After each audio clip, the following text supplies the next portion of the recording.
Hi, I'm Sindy from livingincycles.blog. Welcome to my channel.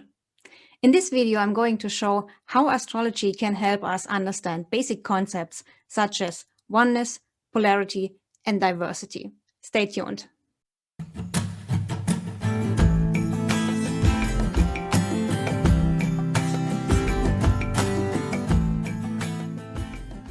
Welcome back. Let's get into it. Everything in this world comes in pairs. We experience warm and cold. We have directions like up and down. There is joy and sorrow, giving and receiving, coming and going. We have concepts like justice and injustice. There is health and illness, day and night, light and darkness. The existence of one implies the existence of the other. That's a natural law. The occurrence of pairs is actually one of the 7 Hermetic principles, namely the principle of polarity. The 7 Hermetic principles are: first, the principle of mentalism; second, the principle of correspondence; third, the principle of vibration; fourth, the principle of polarity; fifth, the principle of rhythm; sixth, the principle of cause and effect; and 7, the principle of gender. Interestingly, the Hermetic principles get mirrored through astrology.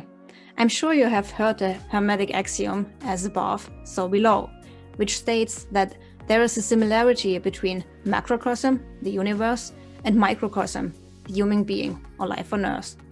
Most clearly, this is stated by the Emerald tablet, which says that that which is above is from that which is below, and that which is below is from that which is above, working the miracles of one, as all things were from one. Astrology is a tool that helps us understand life, including oneness, polarity, and diversity, and I'm going to show how. In this video, I'm going to use the Thema Mundi and the rulership scheme derived from the Thema Mundi to show how oneness, diversity, and polarity are embedded into astrology. The Thema Mundi is the mythical birth chart for the beginning of the world, and it is used in Hellenistic astrology as a teaching tool. The Thema Mundi has Cancer rising and the Moon in Cancer. Next planet is the Sun in Leo.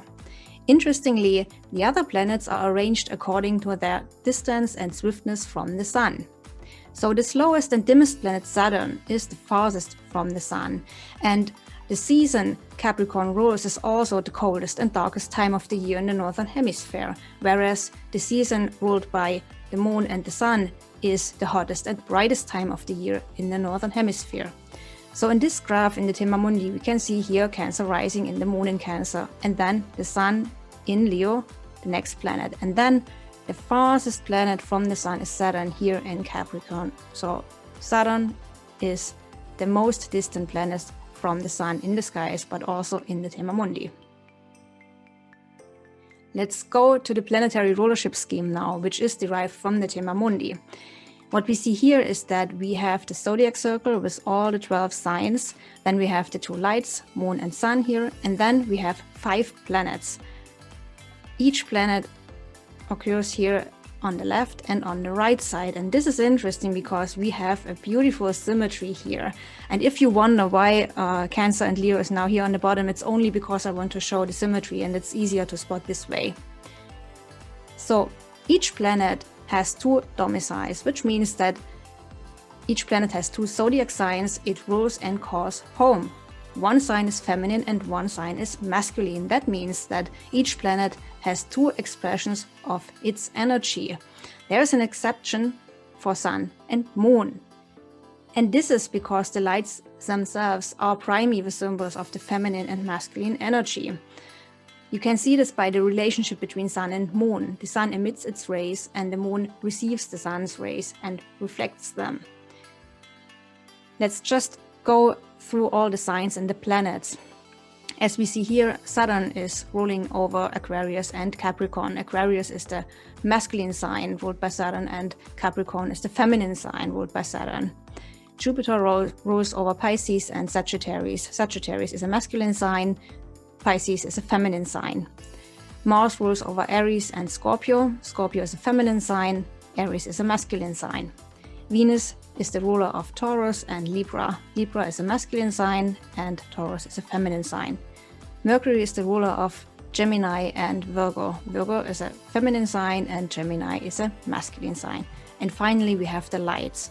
The moon rules over Cancer and the sun rules over Leo. What we see in the rulership scheme is that we have pairs, we have oppositions, and most clearly we can see this by the opposition between the lights and Saturn. Saturn ruling the season, which is the most coldest and darkest of the year, and the lights ruling the season, the summer, which is the hottest and brightest in the year. But we have also other oppositions in the rulership scheme. So as we can see, Mars is always in opposition to Venus, and Jupiter is always in opposition to Mercury. So we have an opposition of light and darkness, reason and belief, conflict, agreement, and so forth. But there are even more polarities. One of them is the distinction between day and night charts, day and night planets, which is called sect. Then we have two hemispheres. We have above and below the horizon. We have benefic and malefic planets. We have soft and hard aspects. We have opposite houses with opposite meanings. There's primary and secondary motion, forward and retrograde motion.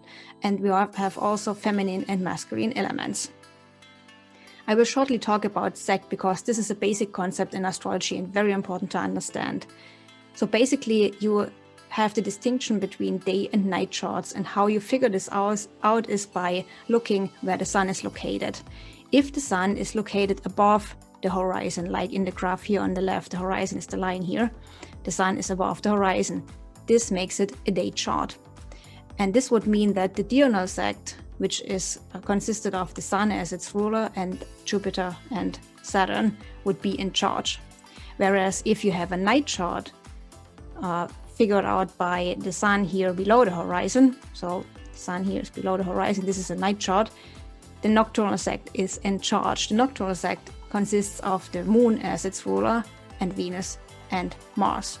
Mercury can go either way. Mercury can be part of the diurnal sect or the nocturnal sect, depending on its position in relationship to the sun. If it's rising before the sun, it belongs to the diurnal sect. If it's rising after the sun, it belongs to the nocturnal sect. If you take now all the different kind of polarities, like masculine, feminine signs, day and night sect, and so forth, you have a beautiful bouquet of diversity. And this is the beauty of astrology and of understanding polarities, because the different ways polarities can arrange themselves in an astrological chart makes it unique. No one has a chart like you have. Every chart is unique. Now, oneness is shown again through the circles, through the zodiac circle. As we can see here, all the signs are in that circle, all the planets are in that circle. And even if you have a very pronounced part of your chart, a very pronounced sign, you have all the signs in your chart and all the planets. So that means that all the energies are in that chart, but you experience them only in a different way than another person, in a different quantity, or just a different kind of expression. But all the energies are there. It is very important to understand polarity. As we have seen, everything has its opposite side, its counterpart. Polarity is embedded very strongly in our human experience. If you experience joy, this is only possible because you also know what it is like to be sad, to feel sorrow, to miss something or someone. As we have seen, polarity is also shown through the symbolism of astrology, and polarity is actually the way the world was built. And in my opinion, it is also the requirement for experiencing and understanding life and existence in general. So through polarity, we understand oneness and diversity. Being aware of the dual nature of life is key. It helps you to work with the difficulties in your life by understanding their polar opposite. Your natal chart is a tool that can assist you in the process of self-discovery and in working with the uniqueness of your life and yourself. Shortly in conclusion, planet Earth is a place of polarities. Through polarities, we understand oneness. The combination of polarities lets us experience diversity. Polarity and diversity are universal principles and expressions of the all. Oneness, polarity, and diversity are mirrored and can be understood through astrology. You, yourself, are a combination of polarities. You are born from the one, but also part of the many. Let's go back to the beginning. Creation stories tell us that in the beginning, light and darkness were separated. That means the first separation is the foundation of existence, of life. I'm now going to leave you contemplating on that last thought. See you next time.